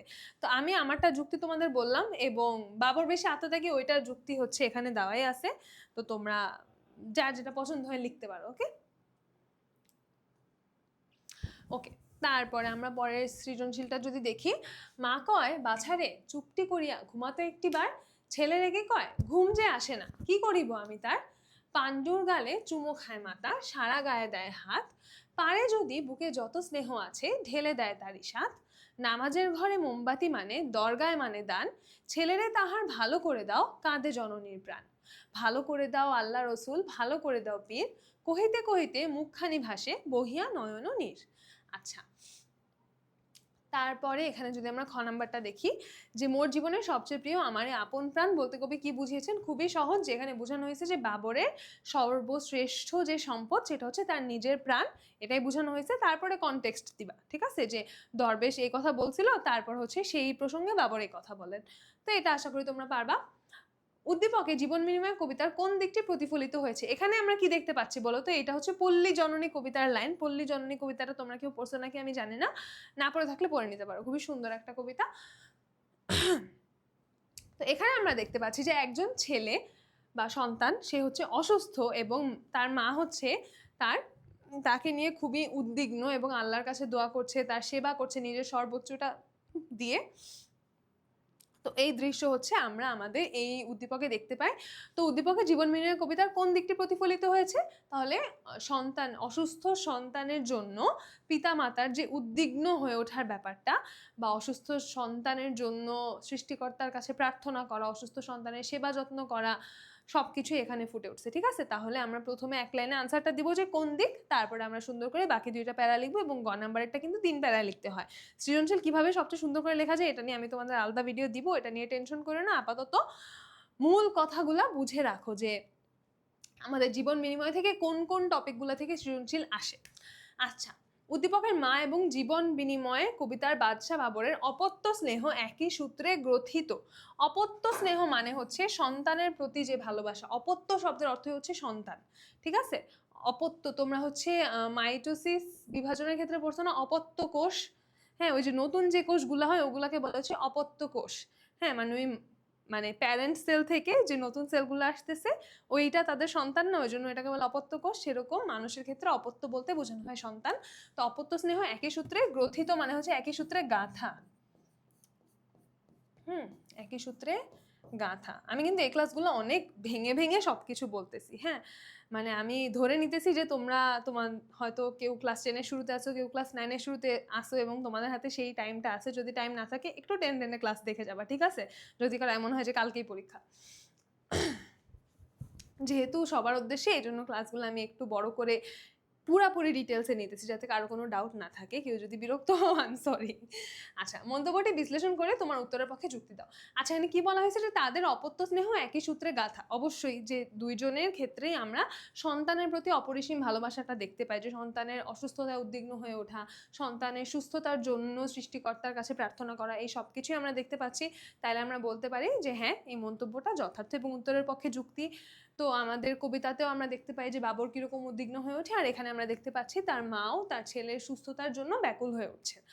ওকে, আচ্ছা, তারপরে সৃজনশীলটা যদি দেখি, ছোট শাফিন ডেঙ্গু জ্বরে আক্রান্ত, মাথা তুলে দাঁড়াতে পারছে না, প্রচন্ড জ্বরে কখনো প্রলাপ বকছে, কখনো নিস্তেজ হয়ে পড়ে থাকছে। ছেলের এই অবস্থায় মা শায়লা দিশেহারা হয়ে পড়েন, কখনো কবিরাজের কাছে যান, কখনো জায়নামাজে বসে আল্লাহর দরবারে প্রার্থনা করেন।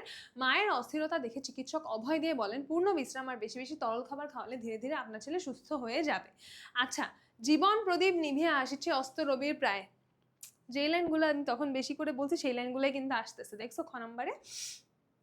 আচ্ছা, তাহলে এখানে কি বোঝানো হয়েছে যে ধীরে ধীরে তার মৃত্যুর আশঙ্কা দেখা দিচ্ছে বা তার মৃত্যু ঘনিয়ে আসছে। হ্যাঁ, এবং তার জীবনটাকেই তার এই জীবন প্রদীপের সাথে তুলনা করা হয়েছে এবং জীবন প্রদীপটা যেন ধীরে ধীরে নিভে আসছে। কিসের মতো নিভে আসছে? অস্তমিত সূর্যের মতো। ঠিক আছে, এটা বুঝতে পারলে এটা তোমরা লিখে ফেলতে পারবা, কোনো আমার সন্দেহ নাই। আচ্ছা, উদ্দীপকের সাথে জীবন বিনিময় কবিতার বৈসাদৃশ্য। বৈসাদৃশ্য কোথায়? অ্যাগেন একদম আগের প্রশ্নটার মতোই, যে সাদৃশ্য কোথায়? সাদৃশ্য হচ্ছে এই যে ছেলের অসুস্থতায় ব্যাকুল হয়ে ওঠার দিকটা সাদৃশ্য।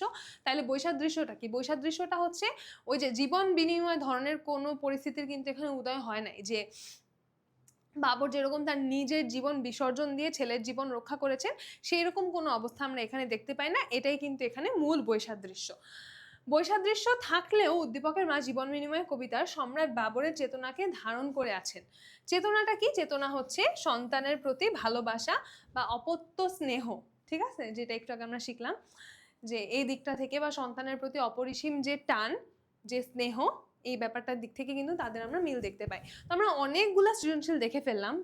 আশা করি এতক্ষণে তোমাদের একটা আইডিয়া হয়ে গেছে যে এখান থেকে সৃজনশীলগুলো আমাদের কিরকম আসে বা সৃজনশীলগুলোর আমাদের মূল মূল টপিক কোনগুলা। ঠিক আছে, যেহেতু আমাদের এই কবিতার মূল কথাই হচ্ছে সন্তানের প্রতি ভালোবাসা এবং সন্তানের জন্য আত্মত্যাগ, এই টপিকগুলো থেকে কিন্তু আমাদের সৃজনশীলগুলো আসতেছে। আমরা প্রত্যেকটাতেই দেখতে পাচ্ছি যে এই সন্তানের প্রতি ভালোবাসা, সন্তানের জন্য আত্মত্যাগ, সন্তানের অসুস্থতায় ব্যাকুল হয়ে পড়া, উদ্গ্রীব হয়ে পড়া, এই ধরনের টপিকগুলো থেকে আমাদের সৃজনশীলগুলো আসতেছে। এবং ঘ নাম্বারে আমাদের মূলত এই ধরনের প্রশ্ন আসে যে উদ্দীপক যেটা আছে সেটা কি আমাদের যে কবিতাকে সম্পূর্ণভাবে ধারণ করছে কিনা, বা উদ্দীপকের যে চরিত্রটা আছে সেটা আমাদের যে কবিতার চরিত্র সেই চরিত্রের সম্পূর্ণ প্রতিনিধিত্ব করছে কিনা, বা তাদের ঘটনা প্রবাহ ভিন্ন কিন্তু তাদের যে মূল মানসিকতাটা বা মূল চিন্তাটা সেটা কিন্তু একই। প্রশ্ন কিন্তু আমাদের এই টপিকগুলোর মধ্যেই ঘুরায় ফিরে আসতেছে। তোমরা যদি আরো বেশি সৃজনশীল দেখো দেখবা এই জিনিসগুলোরই বারবার রিপিটেশন হচ্ছে। তো আমি আশা করব সৃজনশীলগুলো কিরকম আসে সেটা নিয়ে তোমাদের অলরেডি একটা আইডিয়া হয়ে গেছে। এবার তাহলে আমরা এমসিকিউতে চলে যাই, এবং এর বাইরে যদি তোমাদের আরো কোনো প্রশ্ন থাকে তোমরা অবশ্যই আমাকে কমেন্টে জিজ্ঞাসা করবা। আমি চেষ্টা করব সবগুলা কমেন্ট দেখার এবং পরবর্তীতে কখনো তোমাদের এই প্রবলেমগুলা সলভ করে দেওয়ার। ওকে, তাহলে আমরা এখন এমসিকিউতে চলে যাই।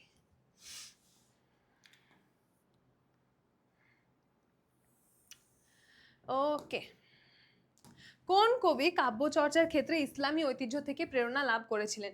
এখন তো আমাদের জন্য এটা খুবই ইজি, কারণ আমরা এখন এই কবিতাটাই পড়ে আসি। যদি আমরা এই কবিতাটা না পড়ে আসতাম, সেক্ষেত্রে কিন্তু আমাদের এটা মাথায় রাখতে হবে, ঠিক আছে? দাঁড়া, একটা সুন্দর শেড অফ গ্রিন চুজ করি। আরে কোনো শেডই পছন্দ হচ্ছে না। ওকে, দিস ওয়ান লুকস গুড।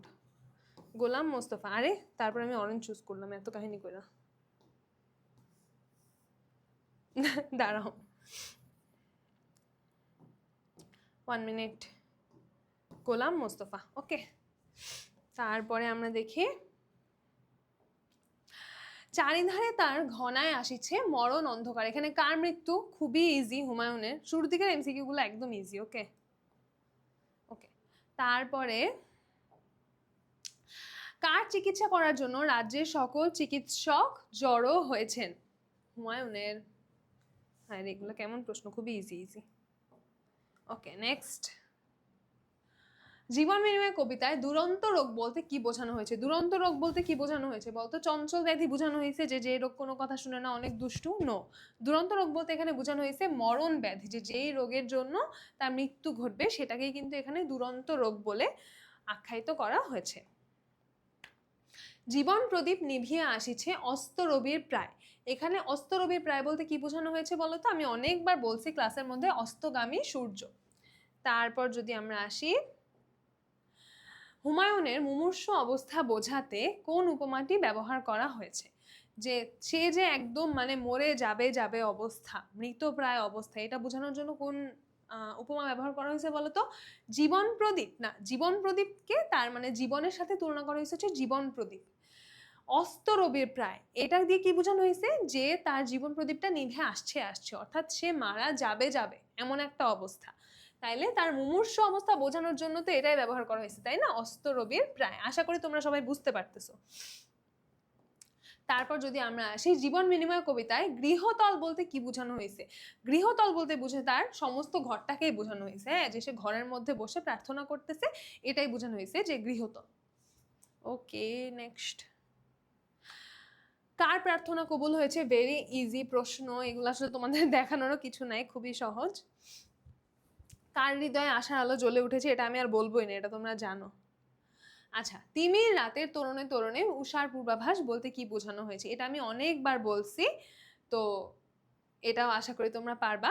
যে এখানে হুমায়ুন যে সুস্থ হয়ে উঠছে, এটাই বোঝানো হয়েছে। হ্যাঁ, যে ওই যে আমি অনেকবার এটাই ব্যাখ্যা করছি, যে যেখানে আলোটা বুঝাইছে তার সুস্থতা এবং অন্ধকারটা বুঝাইছে তার অসুস্থতা বা তার মৃত্যু।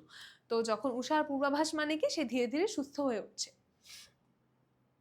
ওকে, হৃষ্ট চিত্তে বলতে কি বোঝানো হয়েছে? হৃষ্ট চিত্তে বলতে বোঝানো হয়েছে হচ্ছে আনন্দ চিত্তে, একদম খুশি মনে সে মরণ শয্যা গ্রহণ করে। কে গ্রহণ করে? বাবর। জীবন বিনিময় কবিতায় বাদশাহ বাবর হৃষ্ট চিত্তে কি গ্রহণ করলেন? মরণের শয্যা। Very easy. ওকে, নাহি তার কোনো ক্ষয়। কবির মতে কার ক্ষয় নাই? কার ক্ষয় নাই বলতো? বাদশাহ বাবরের কোনো ক্ষয় নাই। কেন ক্ষয় নাই? কারণ হচ্ছে সে তার সন্তানের জন্য তার জীবনটা বিসর্জন দেন। জীবন বিনিময় কবিতায় কোন মোগল সম্রাট মরেও অমর হয়ে যান?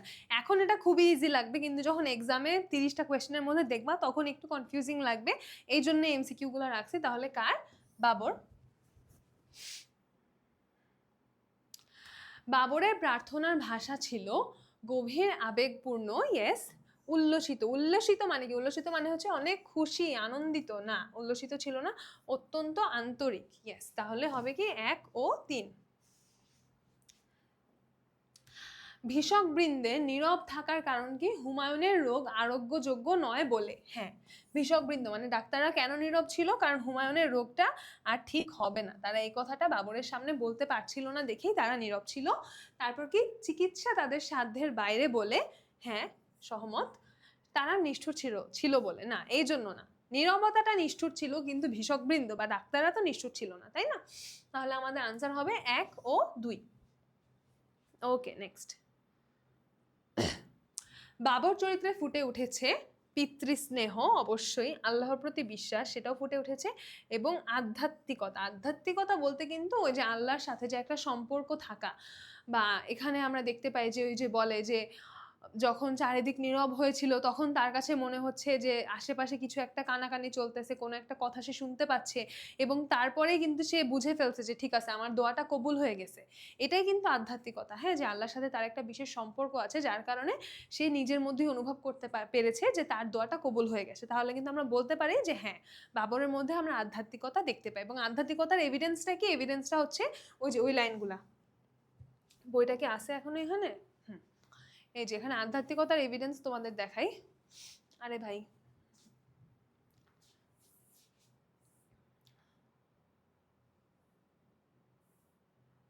এই যে স্তব্ধ নীরব গৃহতল, মুখে নাহি কারো বাণী, গভীর রজনী সুপ্তি মগন, নিখিল বিশ্বরানী, আকাশে বাতাসে ধ্বনিতেছে যেন গোপন কি কানাকানি। এই গোপন কি কানাকানি শোনার পরে কিন্তু বাবুর বলে উঠল, নাহি ভয় নাহি ভয়, প্রার্থনা মোর কবুল করেছে আল্লাহ যে দয়াময়, পুত্র আমার বাঁচিয়ে উঠবে মরিবে না নিশ্চয়। যে তাকে কিন্তু কেউ এসে কোনো কিছু বলে নাই, তাই না? সে কিন্তু নিজে থেকেই এটা অনুভব করেছে যে তার দোয়াটা কবুল হয়েছে এবং তার পুত্র এখন বেঁচে উঠবে এবং তার বিনিময়ে সে নিজে মারা যাবেন। এটা কিন্তু হুমায়ুনের সুস্থ হওয়ার লক্ষণ দেখা দেওয়ার পরে তিনি বুঝতে পারেননি, তিনি আল্লাহ তাআলার কাছে প্রার্থনা করার পরেই বুঝতে পারছেন। তাইলে এটাই কিন্তু তার আধ্যাত্মিকতার প্রমাণ। তাইলে আমরা বলতে পারি যে হ্যাঁ, বাবরের মধ্যে আমরা আধ্যাত্মিকতাও দেখতে পাই। তো এটা যাতে তোমরা কনফিউজড না হও যে মানে এইটা কি বলবো, ঝড়ে বক মরার মতো আমি দিয়ে দিলাম তিনটাই হবে, তা না। কবিতায় কিন্তু এটার প্রমাণ আছে, কবিতায় কিন্তু এটার এভিডেন্স আছে। হ্যাঁ, এই জন্য জিনিসগুলো আমাদের খুব মনোযোগ দিয়ে পড়তে হয়। এবং বাংলার সব প্রশ্নই কিন্তু এমন থাকে না যে মানে টিচারের কাছে যেটা সঠিক মনে হয় তোমার কোনো না কোনোভাবে সেটাই দাগাইতে হবে, না। প্রশ্ন যেগুলো থাকে বইয়ে কিন্তু সেগুলোর উত্তরের হিন্ট দেওয়া থাকে অধিকাংশ সময়। সেটা আমাদের একটু ভালোভাবে বুঝতে পারলে এটা আমরা ধরতে পারবো, ঠিক আছে? এই জন্যই আমি আছি, ভালোভাবে বুঝাই দিব সব, নো ওয়ারিজ। ওকে, জীবন বিনিময় কবিতায় সম্রাট বাবরের অবস্থা ছিল নির্ঘুম চোখ, অবশ্যই ব্যাকুল, তাও ছিল উল্লসিত তো একদমই ছিল না সে। তাহলে কোনটা হবে? এক ও ওয়েট ওয়েট ওয়েট, এখানে ভুল আছে, 1 ও 2 হবে। হ্যাঁ, 1 ও 3 হবে না, 1 ও 2 হবে। তিমির রাতের তরুণে তরুণে উষার পূর্বাভাস পংক্তিতে প্রতিফলিত হয়েছে। এটা আমি তোমাদের অলরেডি অনেকবার বলে ফেলছি। কি প্রতিফলিত হয়েছে এখানে? আশার আলো এবং হুমায়ুনের রোগ মুক্তির লক্ষণ। সরাসরি সূর্যোদয় কিন্তু এখানে বুঝায় নাই, তাই না? সূর্যোদয়ের মাধ্যমে এই আশার আলো এবং হুমায়ুনের রোগ মুক্তির লক্ষণটাকে বোঝানো হয়েছে। ওকে, জীবন বিনিময় কবিতায় মৃত্যু অপেক্ষা শক্তিশালী কি? মৃত্যু অপেক্ষা শক্তিশালী ছিল পিতৃস্নেহ এবং বিশ্বাস ও ভালোবাসা। দরবেশ এবং ভিষক বৃন্দ ছিলেন নিতান্তই অসহায়। তাহলে আমাদের আনসার কি হবে? আনসার হবে 1 ও 2। ওকে, বাবর নিরিবিলি গৃহতলে গভীর ধ্যানে বসে করছিলেন, কি করছিলেন? প্রার্থনা করছিলেন এবং অশ্রু বিসর্জন করছিলেন, আর্তনাদ কিন্তু তিনি করছিলেন না। তাহলে কি হবে আমাদের আনসার? 1 and 2। তারপরে আসি আমরা, বাবরের আত্মত্যাগ মূল্যায়িত হবে দরবেশের উপদেশের শ্রেষ্ঠত্ব হিসাবে, পিতৃস্নেহের বিজয় হিসেবে, নিঃস্বার্থ ভালোবাসার অনন্য উদাহরণ হিসেবে। না, দরবেশের উপদেশের শ্রেষ্ঠত্ব হিসেবে না, কারণ দরবেশের উপদেশটা এখানে এত ইম্পর্টেন্ট না। এখানে মূলত ইম্পর্টেন্ট হচ্ছে তার এই যে সন্তানের জন্য যে আত্মত্যাগ এবং পিতৃস্নেহ, সেটা হচ্ছে এখানে গুরুত্বপূর্ণ। তাহলে পিতৃস্নেহের বিজয় এবং নিঃস্বার্থ ভালোবাসার অনন্য উদাহরণ হিসেবে বাবরের আত্মত্যাগটা আমরা মূল্যায়িত করব। জীবন বিনিময় কবিতার মূল কথা হলো পিতৃস্নেহ, ইয়েস, মরণের পরাজয়, সেটাও আমরা দেখতে পাই, এবং বাবরের অমরত্ব। তাহলে আমাদের আনসার হবে কি? আনসার হবে 3টাই। ওকে, আচ্ছা, এরপরে আসি আমরা, শেল সম আসি বাবরের বুকে বিধিল কিসের ব্যথা। কবি কিসের ব্যথা বলতে কি ইঙ্গিত করেছেন? আচ্ছা, এখানে এই কিসের ব্যথাটা তার কোথা থেকে আসে? ভিষকবৃন্দের নিষ্ঠুর নীরবতা, এটা শুনেই কিন্তু তার এই বুকের মধ্যে ব্যথাটা অনুভব হয়। তারপর ছিল হচ্ছে পুত্র হারানোর আশঙ্কা, এটাও হবে। আপন প্রাণ বিসর্জনের বেদনা, না, আপন প্রাণ বিসর্জন নিয়ে বাবর একটুও চিন্তিত ছিলেন না। তাহলে আমাদের আনসার হবে 1 এবং 2। ওকে, তারপরে যদি আমরা আসি, জীবন বিনিময় কবিতায় প্রকাশ পেয়েছে আত্মত্যাগ, আরে কি হচ্ছে, আত্মত্যাগ হ্যাঁ, মমত্ববোধ হ্যাঁ, অন্তকলহ না। অন্তকলহ মানে কি? অন্তকলহ মানে হচ্ছে ভিতরকার কলহ। এখানে কোনো কলহ টলহ আমরা দেখি না, আমরা আত্মত্যাগ দেখেছি এবং মমত্ববোধ দেখেছি। তাহলে আমাদের আনসার হবে 1 এবং 2। তারপরে কি আছে, জীবন বিনিময় কবিতায় সন্তানের প্রতি প্রদর্শন করা হয়েছে স্নেহ, বাৎসল্য। বাৎসল্য শব্দের অর্থ কি? বাৎসল্য মানে হচ্ছে ওই যে একটাকে বললাম না, অপত্য স্নেহ। বাৎসল্য হচ্ছে সেরকম সন্তানের প্রতি বাবা মার যে ভালোবাসা বা সন্তান এবং বাবা মার মধ্যে যে ভালোবাসা সম্পর্ক, সেটা হচ্ছে এই বাৎসল্য শব্দটা দিয়ে সেটাই প্রকাশ করা হয়। তাহলে স্নেহ এবং বাৎসল্য দুইটাই প্রকাশ পায়, অবজ্ঞা প্রকাশ পাইতে আমরা দেখি না। তাহলে আমাদের আনসার হবে 1 এবং 2। ওকে, জীবন বিনিময় কবিতায় প্রকাশ পেয়েছে আধুনিক চিকিৎসা শাস্ত্রের ব্যর্থতা, পীর দরবেশদের ওপর দৃঢ় বিশ্বাস। না, এটা তো দেখিনি আমরা, বরং চিকিৎসা শাস্ত্রের ব্যর্থতা দেখেছি, পিতৃস্নেহের কাছে মরণের পরাজয়। তাহলে 1 and 3 এই দুটা জিনিস হচ্ছে আমরা দেখতে পাইছি। ওকে, এরপরে আমার সন্তান যেন থাকে দুধে ভাতে বাইরে বাইরে। কতগুলো এমসিকিউ, আমার গলা ব্যথা হয়ে গেল রিডিং পড়তে পড়তে। তথাস্থ বলিয়া দেবী দিলা বরদান, দুধে ভাতে থাকিবে কো তোমার সন্তান। উদ্দীপকের সাথে জীবন বিনিময় কবিতার কোন চরণটির মিল রয়েছে? আচ্ছা, এখানে কি দেখতে পাচ্ছি আমরা যে একজন পিতা বা মাতা, সে হচ্ছে দেবীর কাছে প্রার্থনা করছে যে তার সন্তান যেন দুধে ভাতে থাকে, তার সন্তান যেন মানে ভালো, তার সন্তানের জন্য প্রার্থনা করছে, মূলত আমরা এটা দেখতে পাই। তাহলে মুখর হইয়া উঠিল তাদের সে নিষ্ঠুর নীরবতা, নাই, এটার সাথে কোনো রেলিভেন্স নাই। জীবন প্রদীপ নিভিয়া আসিছে অস্তরবীর প্রায়, এটার সাথেও আমরা কোনো রেলিভেন্স দেখতে পাচ্ছি না। পিতৃস্নেহের কাছে হইয়াছে মরণের পরাজয়, ঠিক আছে, সন্তানের প্রতি স্নেহের একটা কথা এখানে আছে।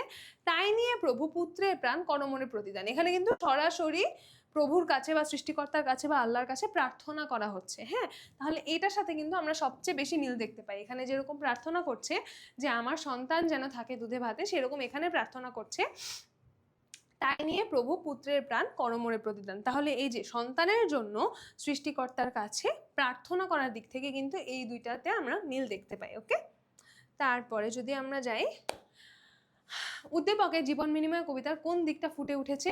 অভিমান। না, অভিমান তো কোনোভাবে ফুটে ওঠে নাই, তাহলে অটোমেটিক্যালি বাকি দুইটাই হবে।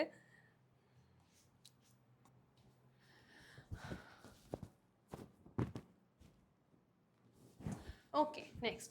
আনিস সাহেবের একমাত্র কন্যা অধরা ক্যান্সারে আক্রান্ত, তিনি তার সবকিছুর বিনিময়ে মেয়েকে সুস্থ করে তুলতে চান, কিন্তু ভাগ্যের নির্মম পরিহাস, টানা 3 বছর ক্যান্সারের সাথে লড়াই করে অবশেষে অধরার মৃত্যু হয়, নিয়তির কাছে পরাজিত হয় পিতৃস্নেহ। উদ্দীপকের সাথে জীবন বিনিময় কবিতার যে বিষয়গুলোর মিল রয়েছে, সন্তানের অসুস্থতা, পিতৃস্নেহ, নিয়তির কাছে পরাজয় না, কারণ জীবন বিনিময় কবিতায় তো আমরা নিয়তির কাছে পরাজয় দেখতে পাই না। তাইলে আমাদের আনসার হবে হচ্ছে এখানে 1 and 2। ওকে, এরপরে আসি আমরা,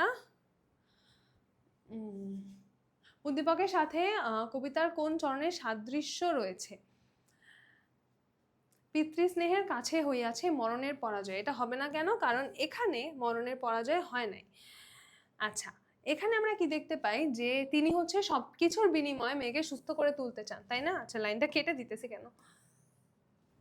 তিনি সবকিছুর বিনিময়ে মেয়েকে সুস্থ করে তুলতে চান, আর এখানে আমরা দেখতে পাই তাই যদি হয় প্রস্তুত আমি দিতে সেই কোরবানি। তাইলে এটার সাথে সবচেয়ে বেশি মিল আমরা দেখতে পাই। গলাটা ব্যথা হয়ে গেল, এতগুলো এমসিকিউ। রুগ্ন ছেলের শিওরে বসিয়া একেরা জাগিছে মাতা, করুণ চাহনি ঘুম ঘুম যেন ঢুলিছে চোখের পাতা, শিওরের কাছে নিবু নিবু দ্বীপ ঘুরিয়া ঘুরিয়া জলে, তারই সাথে সাথে বিরহী মায়ের একেলা পরাণ দোলে। উদ্দীপকের সাথে জীবন বিনিময় কবিতার যে বিষয়গুলোর মিল রয়েছে, আচ্ছা কোন বিষয়ে মিল আছে এখানে? সন্তানের প্রতি মমত্ববোধ, হ্যাঁ অবশ্যই। সন্তানের জন্য আত্মত্যাগ, সেটারও মিল আছে, যে মা না ঘুমিয়ে জেগে আছে। সন্তানের প্রতি নিষ্ঠুরতা একদমই নাই। তাহলে আমাদের আনসার হবে 1 এবং 2। ওকে, প্লিজ শেষ হোক। আচ্ছা, এরপরে আছে হচ্ছে উদ্দীপকের সাথে জীবন বিনিময় কবিতার বৈসাদৃশ্যপূর্ণ দিক কোনটা? বৈসাদৃশ্যপূর্ণ দিক কোনটা? তাইলে মমত্ববোধ সাদৃশ্যপূর্ণ দিক, অসহায়ত্ব, করুণা, এগুলো সবই সাদৃশ্যপূর্ণ। জীবন ভিক্ষা চাওয়ার দিকটা হচ্ছে আমরা এখানে দেখতে পাচ্ছি না, তাইলে জীবন ভিক্ষা হচ্ছে বৈসাদৃশ্যপূর্ণ দিক হবে। ওকে, থ্যাংক গড, আমাদের এমসিকিউ গুলাও শেষ। তাহলে আমরা আজকে আমাদের এই জীবন বিনিময়, একটু বড় একটা কবিতা এবং অনেক কিছু বুঝার আছে এমন একটা কবিতা, যদিও খুবই সহজ, এটা সম্পূর্ণটা আমরা শেষ করলাম। আশা করি তোমরা যারা এই ক্লাসটায় শুরু থেকে শেষ পর্যন্ত ছিলা তারা পুরাটা বুঝতে পেরেছো, এবং পরীক্ষায় যে কোনো ধরনের প্রশ্ন আসলেই তোমরা এখান থেকে ঠিক করে বুঝে আনসারটা করে ফেলতে পারবা। তো এর পরের ক্লাসের জন্য সবাইকে স্বাগতম জানিয়ে আজকের ক্লাসটা শেষ করছি। সবাইকে অনেক অনেক শুভকামনা, বেস্ট অফ লাক, এবং আমাদের নেক্সট ক্লাসগুলোর তোমরা আশা করি সাথে থাকবে। আজকের ক্লাসটা করে তোমরা বুঝতে পারলা যে কতটা ডিটেলড হবে আমাদের ক্লাসগুলো, যে আমি কিন্তু আজকের ক্লাসে কোনো কিছুই বাদ রাখি নাই। তোমরা কবিতার ব্যাখ্যা বলো বা আমাদের বই থেকে কোন কোন জিনিসগুলো পড়তে হবে, সৃজনশীল, এমসিকিউ, আমরা চেষ্টা করছি একদম সব কিছু কভার করে ফেলার, এবং সামনের ক্লাসগুলো ইনশাল্লাহ কোয়ালিটি আরও বেটার হবে তোমাদের জন্য। তো সবাই সাথে থেকো, এবং তোমাদের ফ্রেন্ডদেরকেও তোমরা জানাবা যে এখানে এরকম ফ্রিতে আমরা পুরো একটা সিলেবাস কভার করে দিচ্ছি। তো ঠিক আছে, এই পর্যন্তই। সবাইকে টাটা, বাই বাই, দেখা হবে।